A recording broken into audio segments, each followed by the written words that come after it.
Professor doctor Ajay Kumar Behera Nimapada स्वयंशासित महाविद्यालय प्राध्यापक मु आज आपण मानू मैक्सियस ब्लड हेल्थ फाउंडेशन कर्मकर्ता मानक धन्यवाद जनाऊँगी जे तांको तरफ आम यही निमापड़ा स्वयंशासित महाविद्यालय एक ब्लड डोनेशन कैंप होगा जाऊँगी तेणु आसंता 29 तारीख शुक्रवार दिन दिवा 10 घटिका समय आम समस्ते वर्तमान आपण मान मोर छात्र माने मोर छात्री माने मोर कहिबार माने अध्यापक अध्यापिका माने माने माने मन मुन्ने कर्ण ध्याने चिंतामग्ने शुणिबा उचित। अतीत तो अतीत भविष्यत अनाहत वर्तमान उपस्थित आसंतु ब्लड परिक्रम रे मु आपण को किछि कहिबी सत्य।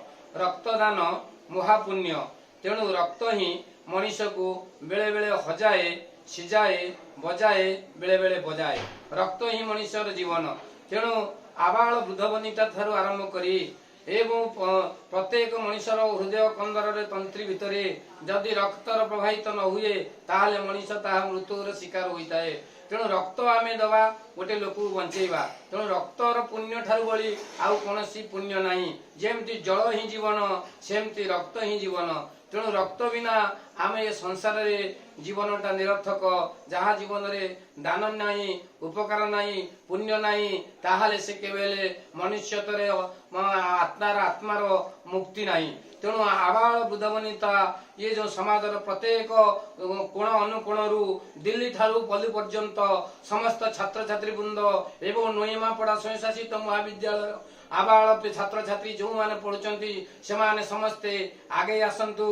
तेणु समस्ते आनंद रे उद्दीपना सहकारे रक्त देई ये समाजर कोण अनुकोण भितरे जो लोक माने असहाय अभिशप्त एवं घड़ीसंधि मुहूर्त निरन्न श्रीहीन होई पड़िचंती सेही मानंकु रक्त देई आमे तांको पुनर्जीवन प्राप्त करिबा।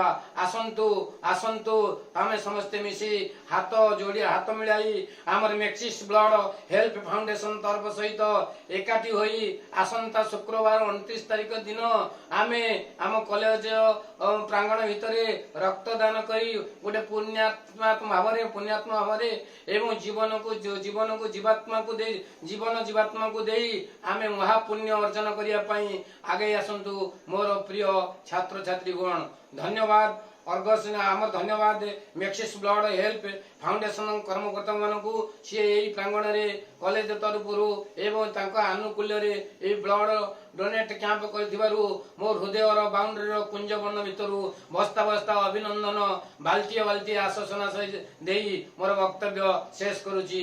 जय जगन्नाथ जय मां मंगला जय हिंद।